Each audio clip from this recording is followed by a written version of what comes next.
Il y a deux possibilités de réponse. La première par vocation, c'est complètement faux. La deuxième, je voulais être physicien, mais je n'avais pas les capacités intellectuelles. Et comme ma sœur était médecin et qu'il y avait tous les livres, j'ai fait médecine. Donc je ne peux pas dire que ça soit par vocation. D'autant que j'avais horreur du sang. Et la néphrologie? Alors ça, c'est le hasard le plus parfait. Parce que à l'époque, quand on était nommé à l'externat, on allait demander des places d'externe à des patrons. Et comme je ne pouvais pas avoir de place chez M. Hamburger parce qu'il n'en donnait pas, j'ai été voir M. Richet qui avait quitté le service Hamburger pour la consultation de Necker. Et on a un peu discuté et finalement il m'a donné une place. C'est comme ça que l'histoire a commencé. On a un peu discuté, c'est-à-dire? Il m'a dit, Sraer, ce n'est pas français. J'ai dit, comment, monsieur, c'est pas français? Mais mon père est né en Russie et ma mère au Pérou.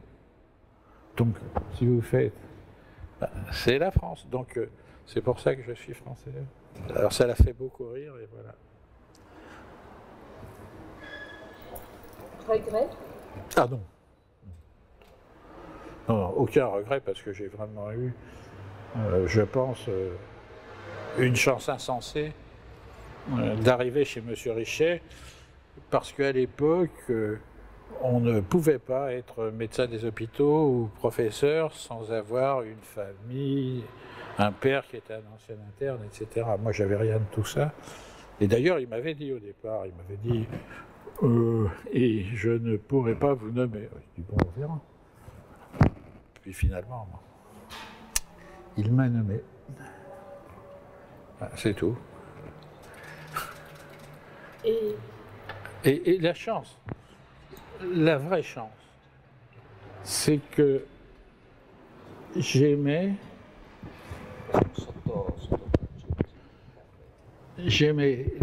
deux choses, c'était faire de la clinique et faire de la recherche. Et l'avantage du service de M. Richet était que l'unité de recherche était au milieu du service. Donc il était très simple d'aller intuber les malades puisque je m'occupais de la réanimation et de la transplantation et de descendre ou faire de la recherche dans le laboratoire qu'il avait, qui a été après celui dirigé par Adayou et après par monsieur l'illustrissime professeur Ronco. Voilà, alors donc ça a été une carrière qui pour moi était plus qu'un... C'était un jeu. La clinique, c'était faire de beaux diagnostics. C'était un peu Sherlock Holmes. Parce que j'étais passé dans un grand service de médecine interne, qui est le plus grand de Paris d'ailleurs, où Pierre a été aussi. Et puis, la recherche, ça avait un côté excitant. Voilà. Et le thème de recherche que j'ai choisi n'intéressait personne à l'époque. Donc j'avais la paix. Voilà, j'ai lancé, je pense, une sorte de thème sur la recherche sur les glomérules du rein. Je crois que j'ai été à l'origine de ça, en grande partie parce qu'il n'y avait pas eu de publication, ou très peu de publications avant, 3 en tout.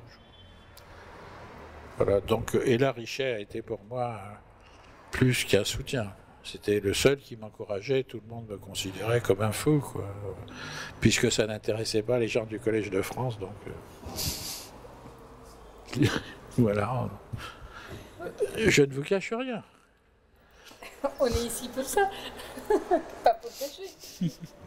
C'est l'exacte vérité. Qu'est-ce que vous avez aimé le plus dans votre carrière? Les deux. Franchement, les deux.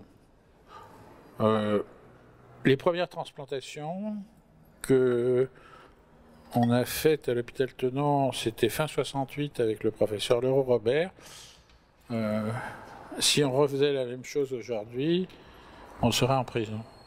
Car on n'avait strictement pas de salle d'opération pour opérer, pas de penseuse et pas d'anesthésiste.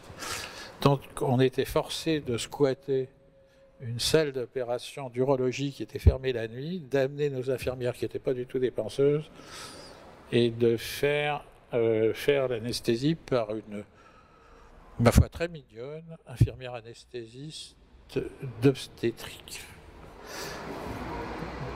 Et les anesthésistes de profession ne voulaient pas endormir les malades parce qu'ils n'urinaient pas, et nous on voulait qu'ils les endorment pour qu'ils urinent. Donc on était dans un conflit formidable, insoluble. Donc il a fallu qu'on se rabatte sur des solutions de ce style. Alors, au début ça a été vraiment assez pénible, parce que c'était pas du tout au point, enfin beaucoup moins au point que maintenant, encore que la deuxième grève de Tenon ait duré 33 ans et que la malade est morte à 82 ans d'un accident vasculaire cérébral. Donc, on a rendu quelques petits services, mais c'était pas la même chose que maintenant. C'était vraiment, vraiment beaucoup plus angoissant. On passait nos nuits avec l'Euro Robert à Tenon, après chaque greffe, à regarder les gouttes d'urine arriver dans des éprouvettes. Et on trouvait ça miraculeux. Vraiment. La réanimation, c'était à l'époque quelque chose d'extrêmement désespérant, car la moitié du service, qui était un très grand service, il y avait 16 lits de réanimation, 7 lits de transplantation, c'est une grosse charge, la moitié des lits étaient remplis par des anuries post-abortum. Et c'était toutes vraiment des très très jeunes femmes, dont un certain nombre mouraient, qui nécessitaient un traitement effroyablement difficile. Et en plus, les relations avec les familles étaient impossibles, parce qu'on ne pouvait pas leur dire « Madame, votre fille de 15 ans a avorté ». Donc il fallait qu'on mente en permanence. C'était vraiment un sale métier. Et puis l'autre moitié était des malades très très graves, des anuries d'origine septique, et qui mouraient dans des proportions considérables. Et il y avait très peu de reins artificiels en France pour les malades aigus à l'époque.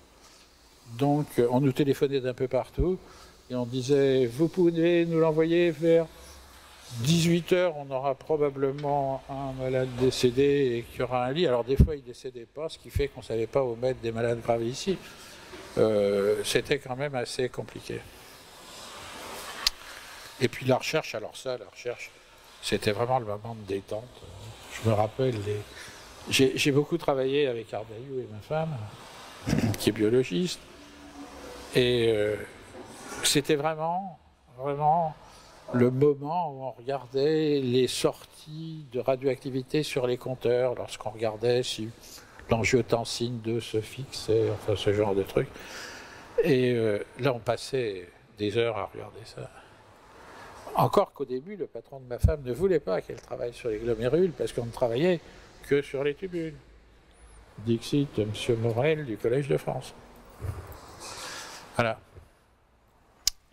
Et puis après, ça s'est pas mal développé, je pense. J'ai pas regardé le nombre de publications maintenant, je pense qu'il doit y en avoir. Puis après, j'ai continué sur ce sujet jusqu'à ma retraite. On a trouvé quelques petites choses intéressantes, quoi. Le premier épisode que je peux vous raconter, c'est que quand je suis arrivé à l'hôpital Tenon, ma première idée a été de partir. Sans aller dans le service de M. Richet, qui venait d'avoir un service à l'hôpital Tenon. Tenon avait été construit en 1860, enfin inauguré en 1879, jamais nettoyé depuis. Les salles, enfin, la façade était noire, les salles étaient communes, il y avait 42 malades dans la même salle, 8 lits à côté réservés à ceux dont on savait qu'ils allaient mourir, puisqu'à l'époque il n'y avait pas de rein artificiel, et que la transplantation on était vraiment assez balbutiement et qu'on n'appelait même pas ça une transplantation, on appelait ça une mise sur orbite, enfin, comme Gagarine, vous voyez ce que ça veut dire. Et donc, il y avait 8 lits comme ça, où des jeunes gens et des jeunes femmes étaient en train de mourir d'insuffisance rénale, avec des hypertensions, des syndromes néphrotiques, des anémies à 3 grammes d'hémoglobine. C'était l'horreur. L'horreur. Et puis peu à peu, ça s'est amélioré. Monsieur Richet nous a forcés à faire des dialyses péritonéales en salle. Je ne sais pas si vous vous rendez compte, en salle commune, avec le tuberculeux à gauche et le furoncle à droite. Et un jour, au miracle, il y a une malade qui a recommencé à uriner. Alors là, c'était, je sais pas quoi, c'était un monde nouveau, quoi.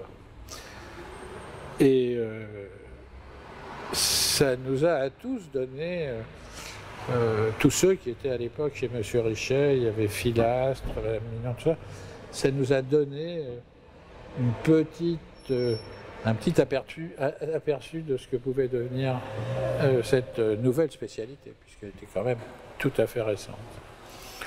Voilà, ça c'est mon premier souvenir de néphrologue. Et pourquoi avez-vous choisi de rester là?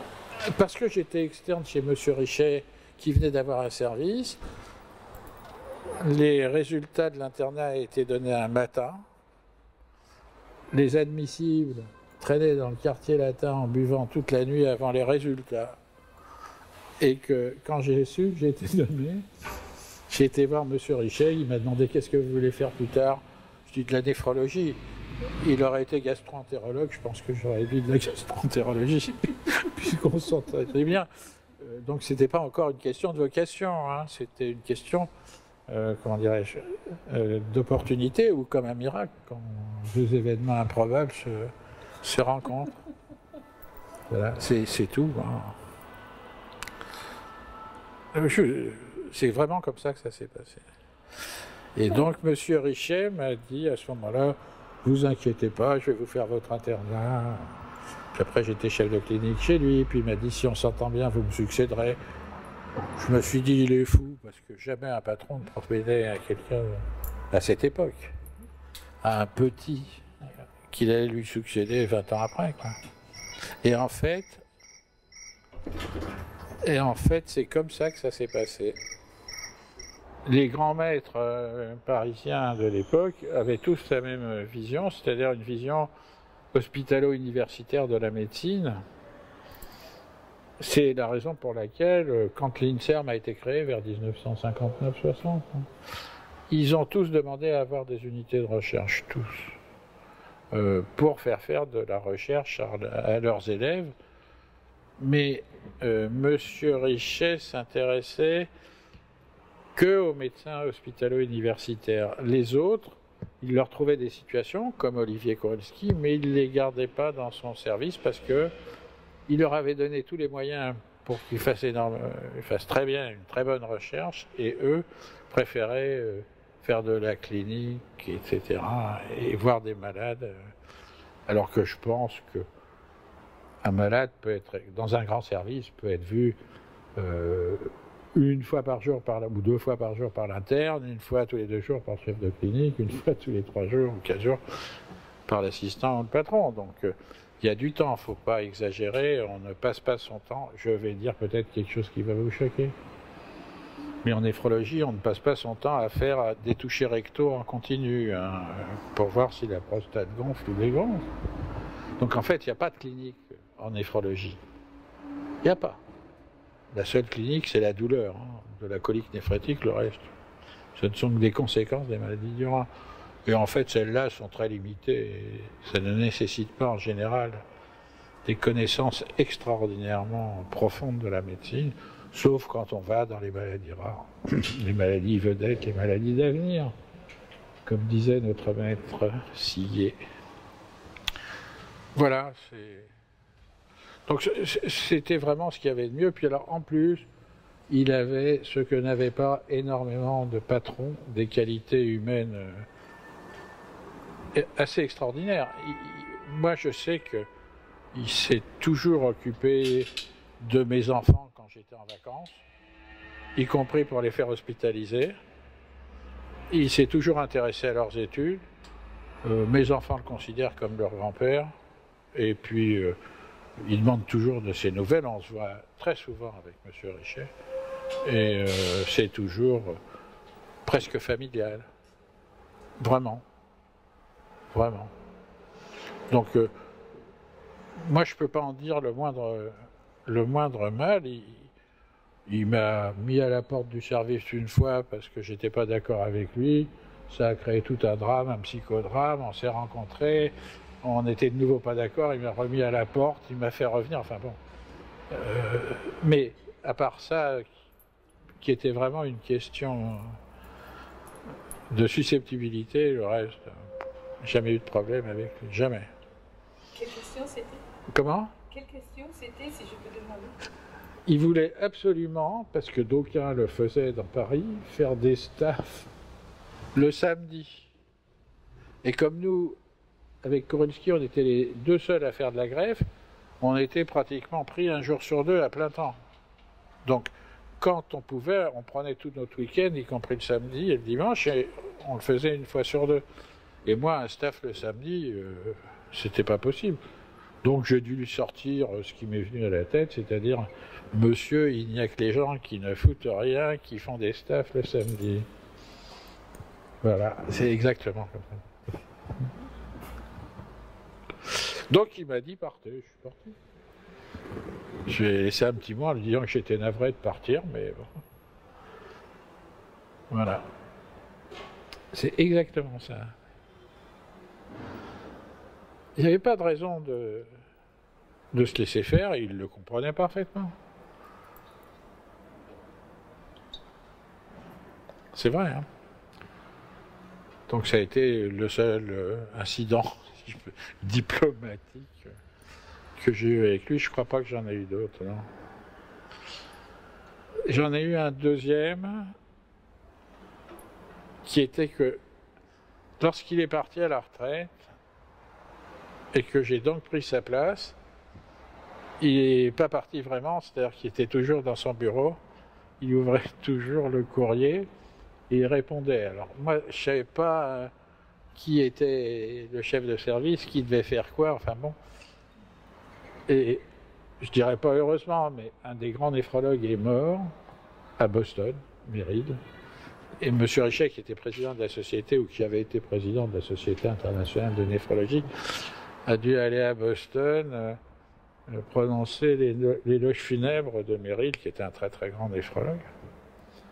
Et quand il est revenu, j'avais fait changer les serrures, casser son bureau avec l'accord de la direction.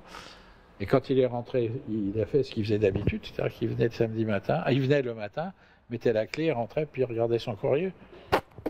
Ça ne marchait pas. Donc il est allé voir la surveillante, et la surveillante lui a dit « Monsieur Schreier, vous avez fait une nouvelle paire de clés. » Donc il est rentré avec du plâtre partout, par terre. Il est parti furieux. Et puis il est revenu 2 jours après, ou 3 jours après, en me disant « Écoutez, je n'avais pas compris que j'étais parti à la retraite, c'est très bien, maintenant je sais que je suis à la retraite. » Il me dit « Monsieur, je vous ai fait faire un bureau là.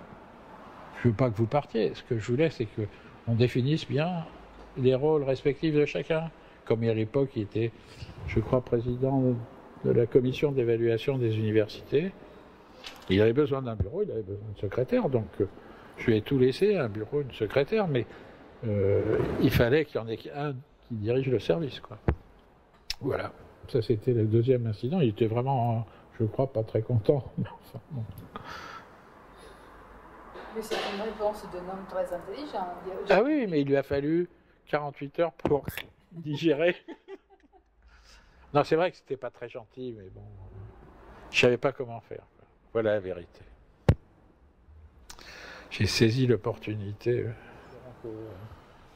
Non, en fait, le vrai problème, c'est que quand vous êtes adjoint d'un chef de service réputé qui, internationalement, votre problème à vous, quand vous prenez sa suite, c'est que le service conserve une certaine réputation et que la suite, après vous, conserve la même réputation pour que cette école puisse continuer, quoi.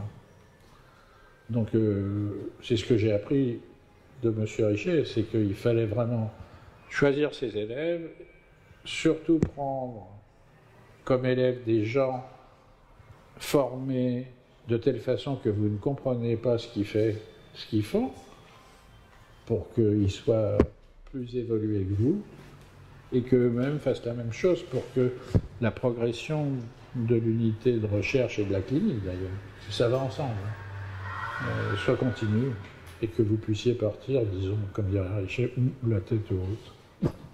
Voilà. C'est ce que j'ai appris le plus. Il n'y a pas de différence. Il n'y a pas de différence.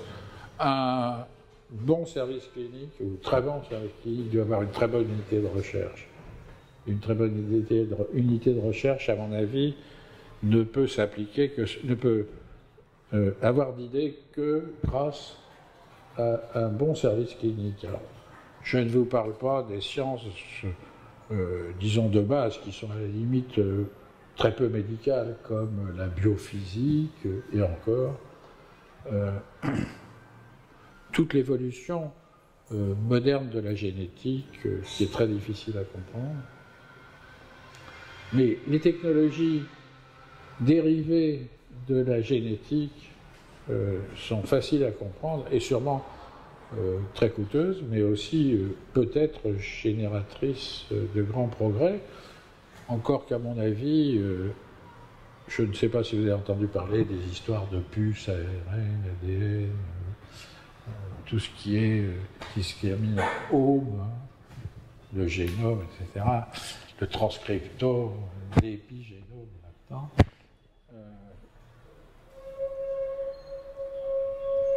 Dans ma formation médicale, ça fait un peu pêche à la ligne et non pas penser. Parce qu'on trouve un gène, puis après, à quoi il sert? Alors, on essaye de comprendre. C'est pas une recherche basée sur une vision médicale des choses. Je vais chercher tel truc pour... etc.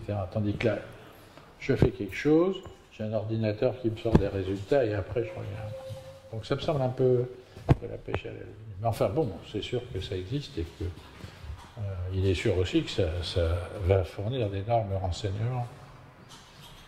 Mais tout ce qui a été fait par ces nouvelles technologies sur les gènes prédisposants des cancers, par exemple. Si vous voulez, est-ce que vous ferez retirer l'utérus parce que vous aurez une modification de je ne sais pas trop quel gène et une augmentation de 1,25 fois le risque? 15 fois, oui. 1,5, non. Enfin, j'espère pour vous. Parce qu'on en a tout, ça, c'est pas la peine de se... Donc voilà, si vous voulez, vous avez ce que tout le monde appelle la recherche translationnelle, c'est-à-dire du malade au labo, du labo au malade. Et puis je pense qu'il y a actuellement une petite dérive, cette recherche un peu de pêcheur à la ligne.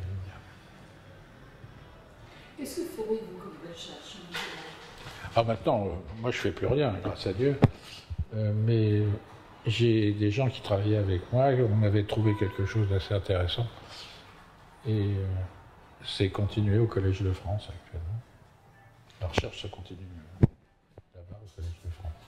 Et si vous aviez l'âge de pierre, qu'est-ce que ferez-vous? Alors d'abord, je serais moins bête. J'ai eu des intuitions et des résultats que je n'ai pas exploités parce que tout le monde me disait que j'étais fou, alors donc je ne l'ai pas fait. Et puis, non mais c'est vrai, hein, je vous jure que c'est vrai. Enfin, et puis, j'ai pas réfléchi suffisamment tôt à quelque chose qui était très développé dans mon labo, qui était la fixation des protéines sur les glomérules. Et si j'avais été plus intelligent, j'aurais regardé si la rétine se fixait sur les glomérules bien avant que je l'ai fait, c'est-à-dire avant mon départ. Et ça, c'est quand même quelque chose qui est en plein boom actuellement. Donc, et pourtant, c'était très logique et je ne comprends pas pourquoi je ne l'ai pas fait. Qu'est-ce Qu'est-ce qu'aimez-vous à part la médecine? La musique, ma femme, mes enfants, mes petits-enfants. Encore pas tous, mais enfin bon, pas tous au même niveau, disons. Lire. Lire. Alors là, je suis forcé de lire beaucoup.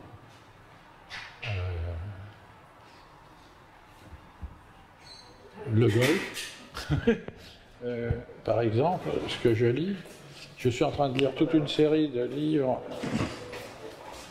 qui parlent à la fois de sujets médicaux et de sujets littéraires, parce que je fais partie du jury d'un prix commun à l'Académie de médecine et à l'Académie française, qui s'appelle le prix Jean Bernard, qui est décerné une fois par an à un auteur qui a traité des deux dans le même livre. Donc là, forcé de lire énormément.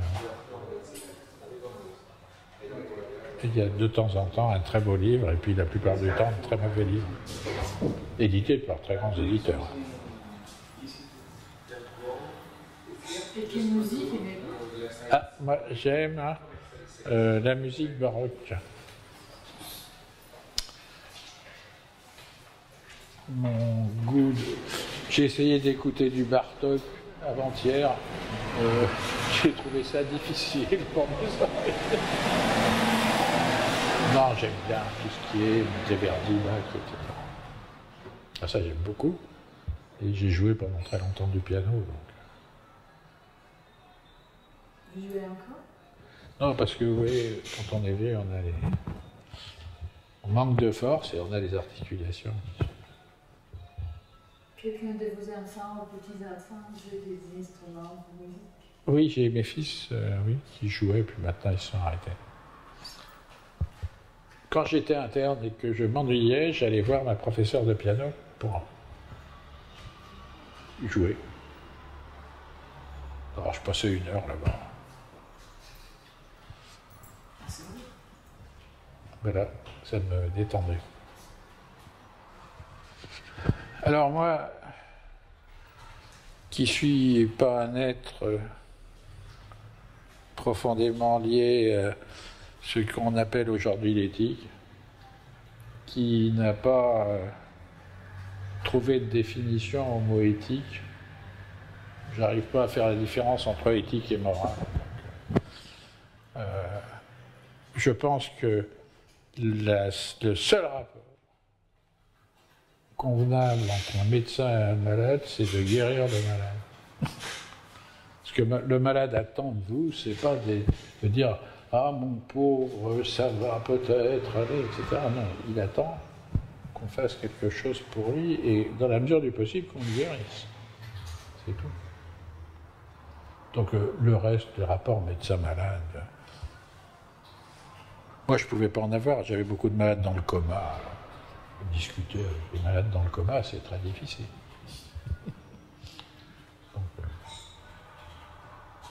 Donc je pense que vraiment, ce que le malade attend de vous, c'est d'être guéri. Éventuellement, que vous lui donniez quelques encouragements, mais il attend vraiment d'être guéri. Alors reste le problème éthique, savoir s'il faut dire la vérité, toute la vérité, rien que la vérité. À tous les malades, ça, c'est un problème qui, à mon avis, est insoluble. Je ne me vois pas dire à quelqu'un, vous avez 40 ans, vous avez un cancer du pancréas, vous serez mort dans 15 jours. Pourtant, c'est souvent la vérité. Je ne pourrais pas le faire.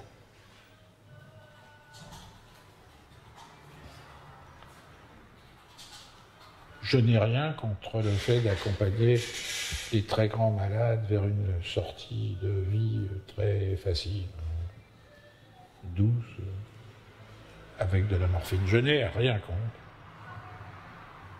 Je n'ai pas besoin de loi pour me dire ce que je vais faire là-dessus. Nous, on avait une loi dans mon service où je vous dis il y avait de très grands malades, c'est que prenait les décisions collectivement avec les infirmières, les médecins, etc. Et puis une fois que la décision a été prise,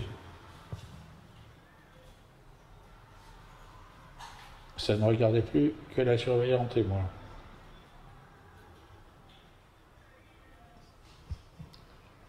Voilà. Faut pas attendre de moi grand discours sur « Oh, pauvre chérie », non. Alors, pour changer complètement, est-ce que vous pensez qu'il y a de la poésie de la médecine, dans la médecine?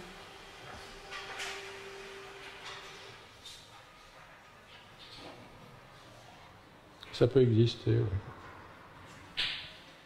Ça peut exister. Vous pouvez ressentir quelque chose de très fort vis-à-vis d'un malade, ou un malade peut ressentir pour vous quelque chose de très fort, vous écrire des lettres quasiment d'amour, souvent très belles, donc non, ça peut exister. Mais je ne suis pas un grand poète. Vous souhaiterez considérer un garçon, une fille qui veut faire de la médecine maintenant? De ne pas faire médecine. Et s'il veut? Attendez, je développe mon point de vue. Quand vous regardez aujourd'hui l'état social des médecins, quand vous regardez la judiciarisation de la médecine, tous les risques que vous prenez finalement en faisant n'importe quel geste médical, eh bien, c'est vraiment pas très encourageant pour faire ce métier. D'autre part, un enfant doué, car c'est très difficile de faire des études de médecine, un enfant doué de la même façon, aujourd'hui, je suis à peu près persuadé qu'il va choisir des écoles d'ingénieurs ou des écoles de commerce.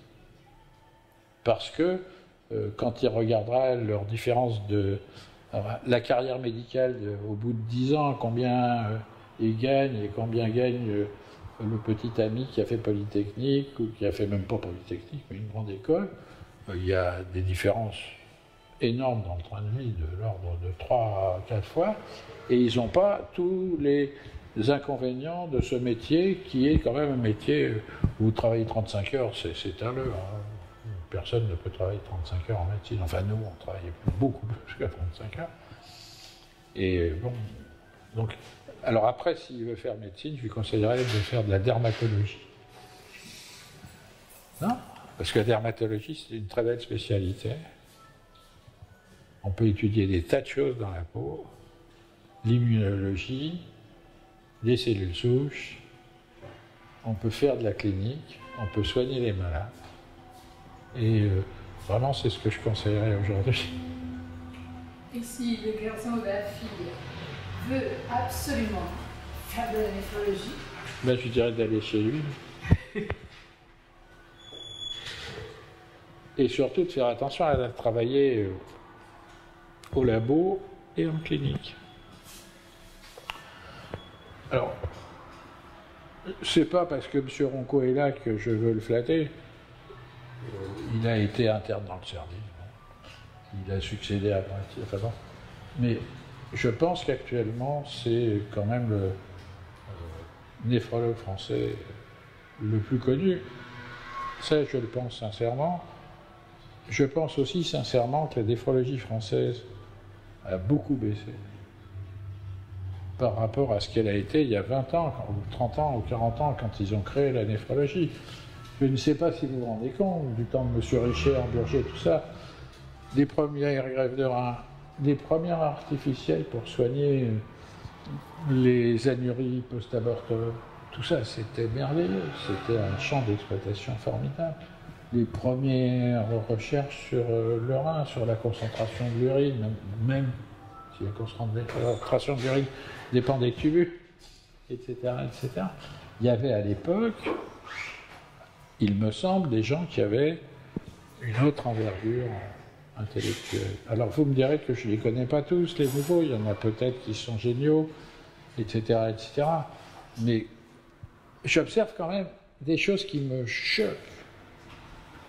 Par exemple, quand un transplanteur dit « moi je suis le meilleur parce que j'en fais plus que toi, qu'en fais moins que lui, etc. », je vais considérer que la transplantation c'était « t'es le meilleur parce que t'en fais plus ». Quand nous on était petits, on se passait les reins parce que quand on avait fait 3 transplantations, on estimait qu'on ne pouvait pas s'en occuper de 4. Donc si on avait un rein, on passait le rein au malade à quelqu'un d'autre pour qu'il soit greffé. Aujourd'hui, je pense qu'aujourd'hui, quand vous les entendez parler, ce qui m'arrive de temps en temps à l'académie, moi je suis plus grand constructeur, c'est pas du chiffre d'affaires. Voilà. Un travail à faire avec passion. Comment? C'est un travail à faire avec passion. Ah oui, oui, oui. Ah oui, oui, alors là, surtout ce genre de spécialité, avec des malades aigus, des malades chroniques qui sont quand vous les prenez au début en hémodialyse dans des états qui sont souvent pas très bons, parce que les gens ne savent pas qu'il faut les soigner bien avant qu'ils arrivent en hémodialyse, etc. Bon. C'est sûr qu'il faut le faire avec passion. Mais c'est sûr aussi qu'il faut faire de la recherche avec passion. Oui. Est-ce que ça a changé ta vision des choses vis-à-vis de ta profession ou des relations? Alors, mon petit ennui de santé, ça a été 5 arrêts cardiaques consécutifs. Enfin, bon. Donc je suis mort. Et comme ça se passait dans un service de cardiologie, que la personne qui avait en charge ce service de cardiologie avait été un an mon interne, j'ai mieux vous dire qu'ils se sont acharnés, qu'ils m'ont cassé des côtes. C'était un trouble du rythme, comme on en a dans la famille. Alors, est-ce que ça a changé? Oui, ça a changé, c'est-à-dire qu'après, je ne pouvais plus prendre de garde tout le temps. Ça m'a donné une autre vision sur la mort, parce que j'ai trouvé ça très agréable. Vous vous en rendez parfaitement compte quand vous êtes en train de mourir. Parfaitement compte. Votre cerveau n'est plus irrigué et vous devez sécréter des masses d'endorphines, donc c'est planant. Le retour est difficile, hein, mais l'aller est planant. Bon, après, c'est effectivement, j'ai plus de problème de ce côté-là, sauf qu'il faut qu'on m'opère, comme tu repères, enfin, qu'on me change l'électricité, que j'aille me faire contrôler mes batteries, comme une voiture. Quoi. Mais bon, ça donne quand même une autre optique sur la mort en particulier. Vous êtes un pessimiste. Est-ce que vous savez qu'est-ce que veut dire pessimiste? Ben, c'est le contraire d'optimiste, c'est-à-dire que... pessimiste, parce que vous considérez peut-être que j'ai de la chance d'être encore là, alors que je suis mort d'une façon tranquille et qu'ils m'ont massacré pour me...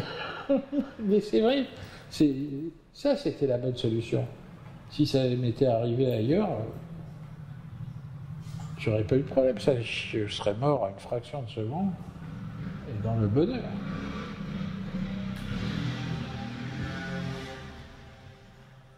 Voilà, maintenant. Remarquez, je dois dire que si j'étais mort, à ce moment-là, c'était en 82, donc c'était pas hier, ça aurait fait plaisir à certaines personnes qui ont téléphoné dans le service de cardiologie pour savoir si mon infarctus était massif et si mon poste serait remis au choix en octobre. Délicat. Or, d'abord, j'avais pas fait d'infarctus. Et deuxièmement, je suis encore là, donc alors impossible de savoir qui c'était, les cardiologues de ça. J'ai essayé de les soudoyer les infirmières, soudoyer les secrétaires pour savoir. Non, je ne peux plus savoir. Mais comme vous dites, délicat.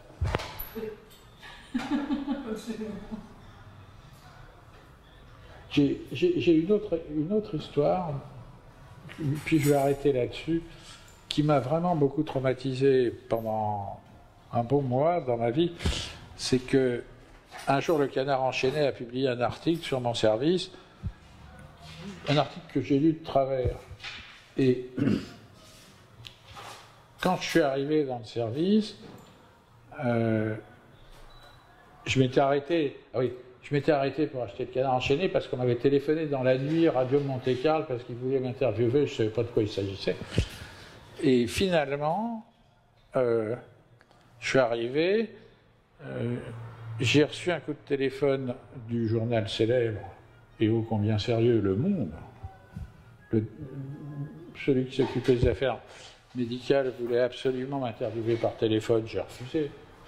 parce que je ne savais pas qui était au bout du fil. Je dis, je peux aller vous voir, vous pouvez venir, mais je répondrai sûrement pas par téléphone. Et là-dessus est arrivée une meute de journalistes. Et par un coup de chance, on avait greffé le directeur du centre de formation des journalistes, qui à l'époque était président d'une chaîne de télévision. Et quand il a vu ça, et qu'en particulier j'étais accusé de toucher 300 000 francs par greffe, et que l'ensemble des malades du 20e arrondissement n'avaient pas 300 000 francs, il est venu, quand je lui ai dit « mais qu'est-ce que vous venez faire ?» Il me dit « je vais me mettre à côté de vous, parce que quand ils vont voir que je suis là, ils n'oseront pas couper les interviews, les truander, les caviarder, etc. » Donc il a été là tout le temps à côté de moi. Quand les journalistes rentraient, ils disaient « mais qu'est-ce que vous faites là ?» Il disait « mais je suis un malade du professeur Sray, j'ai jamais payé un centime, maintenant tu peux l'interviewer, mais tu me donnes la bande, je la charcute moi, avant de la rendre. Parce que toi, tu vas lui faire dire n'importe quoi. » Et ça durait 2 secondes, les interviews, nom, prénom et qualité, puis il partait, parce qu'il savait très bien qu'il ne pouvait pas me coincer comme ça. Alors un autre jour, à une émission de radio, Sylvain Attal m'a demandé, il m'a dit, je suis arrivé, il m'a dit, professeur, monsieur le professeur, vous êtes accusé de... Mon greffier m'avait dit, il va commencer en vous disant, monsieur le professeur, vous êtes accusé de... Vous allez l'interrompre et vous allez lui dire, avant de commencer cette interview, je voudrais faire une déclaration liminaire, ce que faisaient les hommes politiques. Vous lisez ce texte. Et je suis arrivé, ça a commencé exactement comme ça. Alors je l'interviewe. Il dit, mais non, avant que vous continuiez, je voudrais lire faire une déclaration liminaire. Il m'a dit, ah non, on n'a pas le temps, c'est en direct. Alors je lui ai dit, si vous n'avez pas le temps, je m'en vais. Oui, mais on est en direct. Eh bien, vous restez en direct et puis vous passez des chansons. Donc j'ai lu ce qui m'avait... Alors, en fait, c'était un somptueux traquenard. Somptueux traquenard. J'ai essayé d'attaquer devant les tribunaux un journal qui m'avait traité de nouveau Garetta.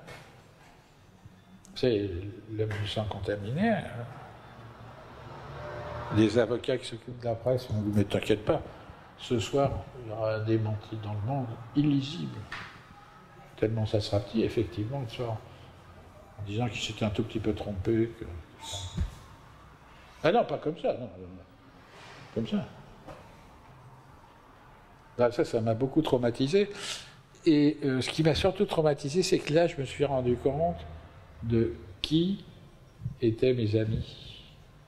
Parce qu'il y en a qui sont tout de suite venus, ou qui m'ont téléphoné tout de suite en me disant « c'est pas possible, on n'y croit pas, rien, qu'est-ce que c'est que cette histoire ?» Et puis il y a ceux qui, une fois qu'il n'y avait rien du tout, j'ai strictement rien eu, m'ont téléphoné en me disant « mais tu sais, depuis le début, on était convaincus que t'étais pour rien. » Et comme ça, je me suis constitué une liste noire. Qui a parlé de liste noire? C'est le FN. De néphrologue Faucheton. Que je croyais être mes amis. Hein. Voilà. Ah, ça a été très très mauvaise expérience. Tout le monde m'a laissé tomber, sauf un petit nombre. On s'est pas tellement amusé. Oui, mais moi, vous savez que ma seule obsession à l'époque était d'avoir une lettre du directeur général de l'assistance publique qui l'envoie à mes enfants pour dire que j'étais pas un escroc. Il leur a envoyé d'ailleurs. Hein. Mais mes enfants ne savaient plus où ils en étaient, ils regardaient les journaux.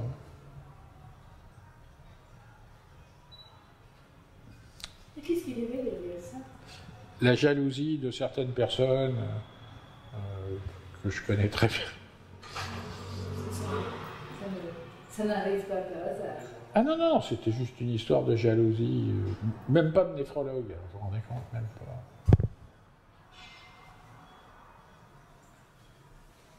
Comme je vous disais, pour susciter des jalousies, il faut être bon. Non mais bon... enfin... On ne suscite pas des jalousies. Oui, enfin voilà. Bien.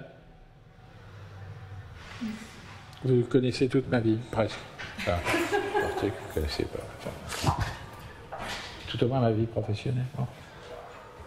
Ben, je vous remercie. Je ne sais pas si ça vous servira à quelque chose. Mais... Oui, c'était très bien.